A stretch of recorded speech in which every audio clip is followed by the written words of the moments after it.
Traċedja tappan il-bidu tas-sena 2012 biqtil doppju fit-triq il-kbira ta' Sliema fil-blokka ta' appartamenti Falcon House.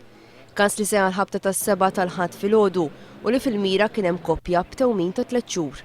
Min informazzjoni li kiseb One News, il-pulizija timxi fuq it-teżi li l-aggressur daħal fl-appartament li jinsab fis-sular ta' fuq net minn fuq il-bejt u qabeż għal ġod terrazzin.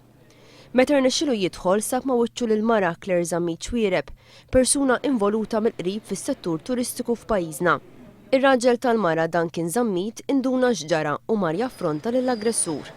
Il-każ spiċċa fi ġlieda ħarxa biskieken bejn l-aggressur u l-missier fi kmamar differenti tal-appartament. It-tnejn ikkawżaw ġrieħi gravi fuq xulxin tant li mietu fuq il-post. Bil-missier kellu madwar 10 daqqiet ta' sekkina u l-aggressur instabu fuqu 5 daqqiet. Il-pulizija f'dan l-istadju ma teskludi xejn u qed ikunu investigati teoriji differenti fost l-oħrajn jekk iż-żewġ irġiel kienu xjafu lil xulxin.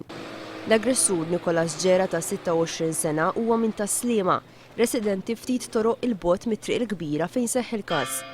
Il-pulizija ġiet informata b'kollox b'telefonata l-ħabta tas-7 ta' filgħodu. Fuq il-post laħqu waslu l-raba tal-familja Zammit. Ma setgħux jemmnu dak li kien ġara fl-ewwel sigħat tas-sena l-ġdida. Il-pulizija bdiet tfittex il-karozza tal-aggressur fost oħrajn fil-madwar tal-appartament fejn seħħet il-ġlieda u liżża r-riżultat fin-negattiv. Bil-każ ġiet informata l-Maġistrat Edwina Grima li ħatret diversi esperti sabiex jassistuha fl-investigazzjoni tagħha.